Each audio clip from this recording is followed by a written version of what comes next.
Dando continuidade ao projeto Civismo do Instituto Sagres, pelo qual nós pretendemos resgatar feitos da nossa história, heróis da nossa história, de modo a fortalecer a autoestima do povo brasileiro, tão necessário nos dias de hoje, que isso seja feito. Então, dentro do projeto Civismo do Instituto, nós vamos falar hoje sobre a Força Expedicionária Brasileira na Segunda Guerra Mundial. Vamos falar também em outras gravações sobre vários episódios da Força Expedicionária, particularmente Monte Castelo, que foi o Triunfo da Honra e que se comemora agora, dia 21 de fevereiro, 76 anos de sua conquista. Vamos falar também do combate de Montese, muito importante, o combate mais sangrento da Força Expedicionária Brasileira. E hoje vamos falar sobre o Triunfo da Honra, em Monte Castelo, que sofreu, uns dizem 3, outros 4 ataques sem êxito, para então, no dia 21 de fevereiro, se concretizar a conquista daquela elevação. Portanto, é o triunfo da honra da Força Expedicionária Brasileira, do Exército Brasileiro, de nossas Forças Armadas e do povo brasileiro. A Força Expedicionária Brasileira deu ao país a visão da grandeza e da posição que ele deveria ocupar, né, no cenário global. Foi a semente da projeção do Brasil.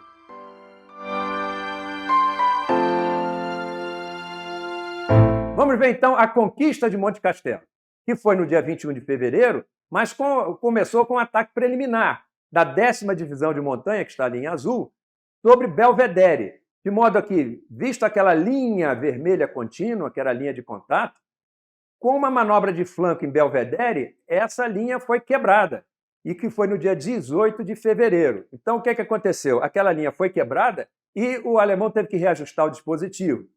Até o dia 21 de fevereiro, aquele ataque vindo de Belvedere, a força americana chegou ali onde está Mazancana. Nesse percurso, ela recebeu 7 contra-ataques de flanco vindo lá do norte, mas continuou progredindo, conquistou ali Ronchidos e uma primeira linha em Mazancana.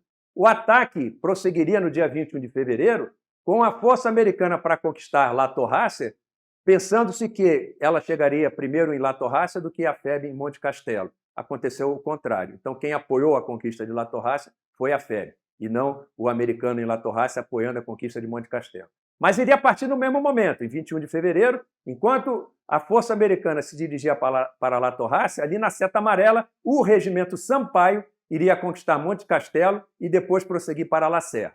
E à direita do regimento Sampaio, está ali onde está RT, é regimento Tiradentes, que iria protegendo o flanco direito do ataque do regimento Sampaio, indo para conquistar a Abetaia. Então vejam, o ataque americano começava antes e terminava antes. O ataque da FEB começava depois, conquistava Monte Castelo e terminava também depois com a conquista de La Serra. Então essa era a situação inicial no dia 21 de fevereiro. Então esse é o esquema de manobra do regimento Sampaio, da divisão americana, né, para a conquista de La Torracia e Monte Castelo, tendo um batalhão do regimento Tiradentes, mais à direita do regimento Sampaio, protegendo o seu flanco direito. Vamos ver, então, o que aconteceu no ataque entre 5h30 e 8 horas da manhã. Começou um pouco antes do alvorecer, visto ali o batalhão verde, aquela seta mais abaixo, onde está escrito segunda, é a 2ª companhia do capitão Ramalho, né, que foi conquistar Fornace. Começou antes do alvorecer, surpreendeu os alemães se retiraram da posição, ficaram alguns prisioneiros e bastante material, e dali, de F, que é Fornace, ela apoiava o ataque principal, que é o que está na direita, a seta amarela, o 3º batalhão do tenente-coronel Franklin. Só que isso era um ataque frontal, com as mesmas dificuldades de um ataque frontal. E ele ficou detido um pouco depois de iniciar a progressão. Ali de Fornace, a 2ª companhia, na seta verde, ela apoiava também, vejam a seta mais acima, onde está a 3ª companhia do capitão Iedo Blaut, que estava indo para conquistar 875. Os senhores lembram que os objetivos do Batalhão Verde eram Fornace, 875 e depois lá para 930. Essa 3ª companhia ia com 2 pelotões à frente, né, na direção de 875. Só que a 10ª Divisão de Montanha sofreu um contra-ataque alemão e não pôde desembocar no ataque às 5h30, ficou parada lá atrás.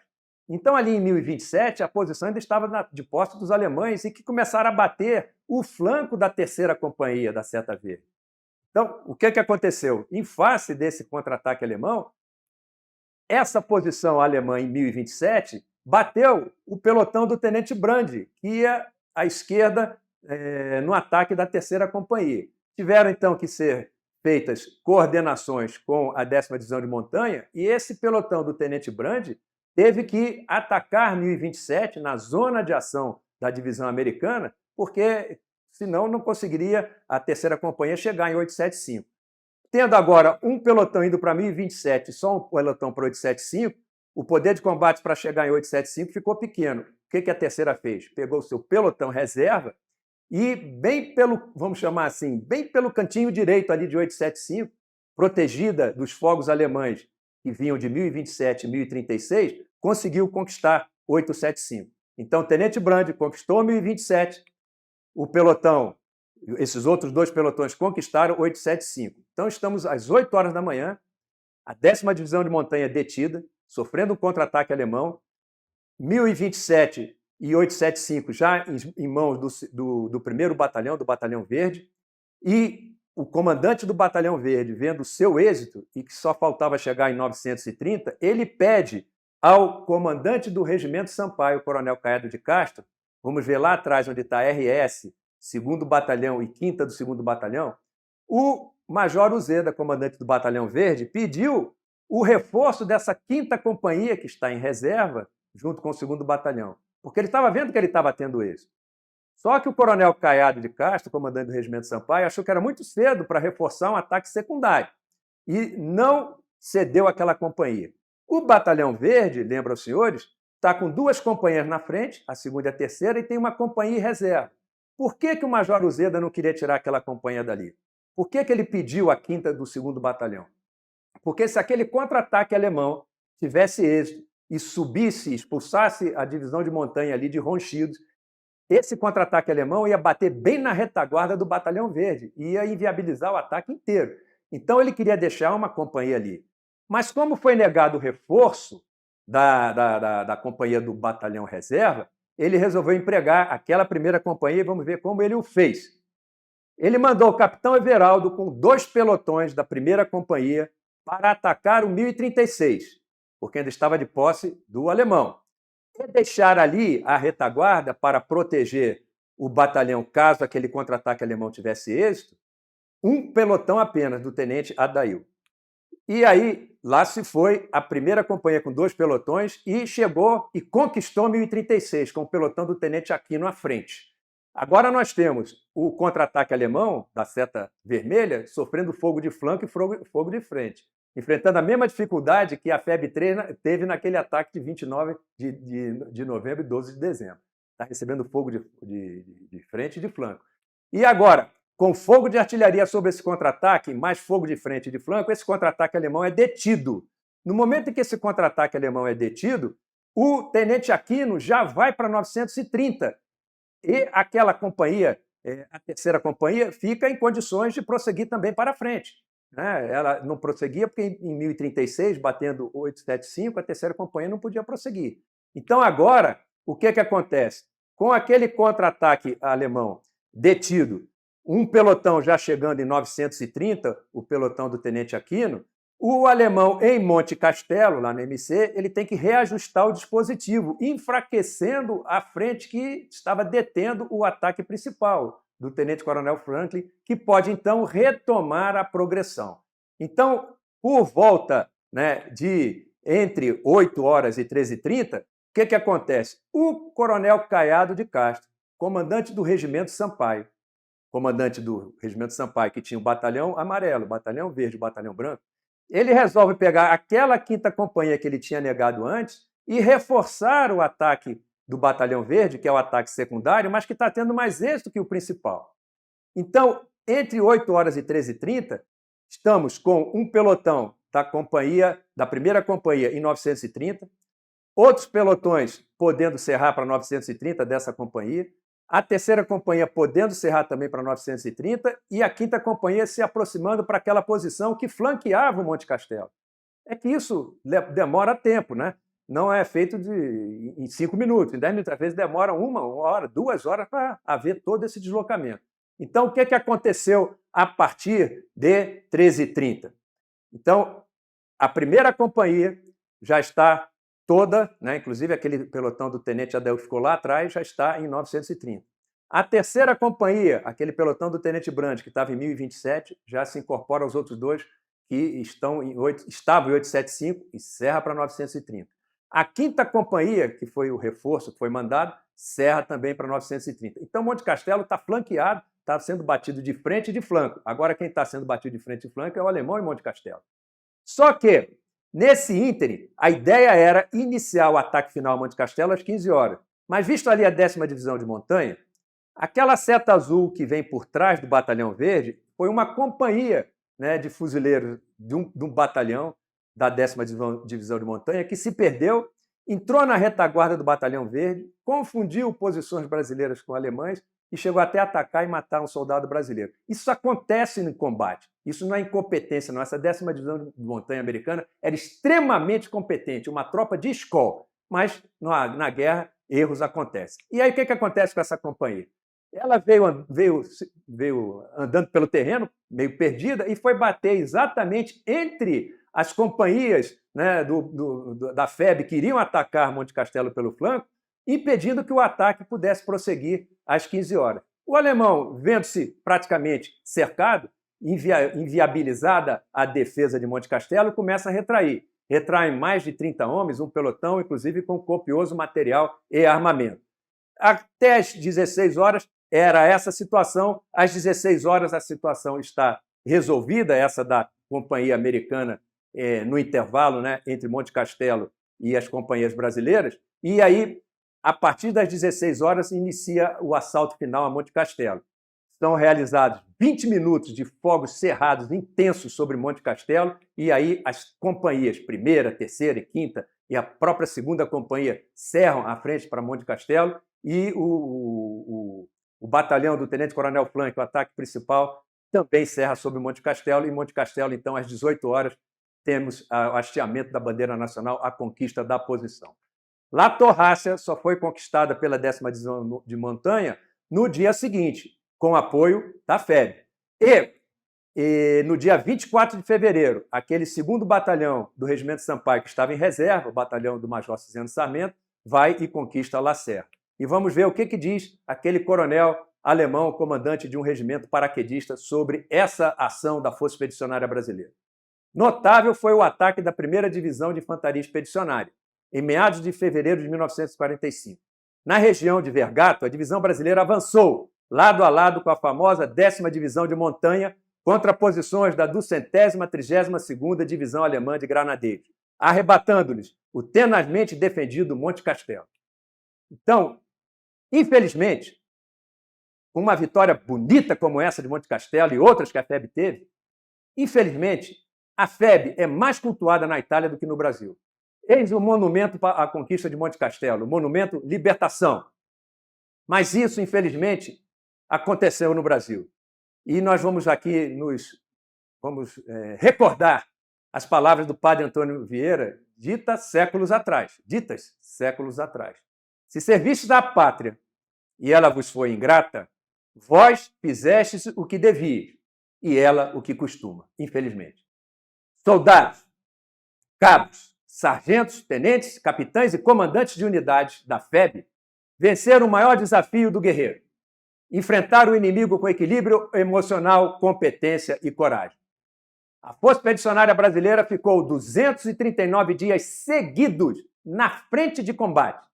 Das 44 divisões dos Estados Unidos que combateram na África e na Europa entre novembro de 1943 e maio de 1945, apenas 12 estiveram ininterruptamente mais dias no fronte. Aqueles que estão nos assistindo, aqueles que estão sendo testemunhas dos feitos da FEB, por favor, quando o senhor ou a senhora for para casa, fale sobre nós a eles. Estou falando como, assim, representando os nossos pracinhas da FEB. Fale sobre nós, pracinhas da FEB, a eles. Para os seus amanhãs, eles, os pracinhas da FEB, deram o seu hoje. John Edmonds. E aí, a história da FEB é uma história da luta pela liberdade contra o totalitarismo nazista, nazi-fascista. É uma história escrita com sangue. Aos heróis, pracinhas da FEB, o orgulho de quem lutou pela pátria, a nossa eterna gratidão. E aqui, para os senhores terem uma ideia, mais uma vez, o pensamento de um alemão sobre a Força Expedicionária Brasileira. Isso não aparece em livros que alguns escritores andam escrevendo por aí. Do livro Verdades e Vergonhas da Força Expedicionária Brasileira, o expedicionário, um cabo, né, veterano da FEB, que pode até ter estudado depois, né, escreveu um livro. E nesse livro há um relato de um diálogo entre o tenente Emílio Varoli, que foi feito prisioneiro pelos alemães. Conta o tenente: fui recebido amavelmente pelo capitão alemão, que acompanhava um oficial médico ali atendendo alemães feridos. Ofereceram-me um pouco de conhaque e puseram-se a conversar comigo em inglês. Em dado momento, o capitão me disse: francamente, vocês brasileiros são loucos ou muito bravos. Nunca vi ninguém avançar com tal desprezo pela vida contra posições muito bem defendidas, enfrentando metralhadoras a toda. Respondeu o tenente: capitão, nós cumprimos ordens recebidas. O alemão fala: sei disso, mas os brasileiros perderam no ataque de hoje 100 de homens entre mortos e feridos, contra 5 mortos e 13 feridos nossos. Diz o tenente: capitão, haja o que houver, os brasileiros não fogem à luta. O alemão respondeu: sei disso. Na minha opinião, depois do soldado alemão, que são os melhores guerreiros, lógico, o alemão disse isso, os brasileiros e os russos são os melhores que já vi. Testemunho do então inimigo. Meus amigos, minhas amigas, o Exército Brasileiro de ontem e de hoje, junto com as suas irmãs, Força Aérea Brasileira e a Marinha de Guerra, a Armada Brasileira, somos a guarda da pátria. O Exército é forte pelas virtudes de desprendimento, idealismo e solidariedade. É a trincheira onde os brasileiros se encontram, as pessoas se igualam, as raças se unem, os preconceitos se extinguem, os esforços se conjugam e as histórias se escrevem. Autor desconhecido, não sou eu. O Exército é uma escola de civismo e cidadania. Brasil, um filho teu não foge à luta. Viva a Força Expedicionária Brasileira. E com isso, meus amigos, minhas amigas, a gente encerra o relato de um feito importante da Força Expedicionária Brasileira que deve servir de orgulho para nós. Quantos dos senhores e das senhoras conheciam sobre isso aqui? Quanto os seus filhos conhecem? Quanto isso é ensinado nas escolas? E por que não? Por que não elevar a autoestima do povo brasileiro? Um povo sem autoestima, sem autoconfiança, nunca vai ser um povo grande e nunca terá uma nação grande. E nós temos que lutar contra isso. Nós temos que prezar a nossa história, valorizar a nossa história, porque ela não é bonita só pelos feitos da fé. É bonita porque fez muito mais do que apenas um feito histórico, embora de grande valor, como foi a conquista de Monte Castelo. Muito obrigado. A gente encerra o relato de um feito importante da Força Expedicionária Brasileira que deve servir de orgulho para nós. Quantos dos senhores e das senhoras conheciam sobre isso aqui? Quanto os seus filhos conhecem? Quanto isso é ensinado nas escolas? E por que não? Por que não elevar a autoestima do povo brasileiro? Um povo sem autoestima, sem autoconfiança, nunca vai ser um povo grande e nunca terá uma nação grande. E nós temos que lutar contra isso. Nós temos que prezar a nossa história, valorizar a nossa história, porque ela não é bonita só pelos feitos da fé. É bonita porque fez muito mais do que apenas um feito histórico, embora de grande valor, como foi a conquista de Monte Castelo. Muito obrigado.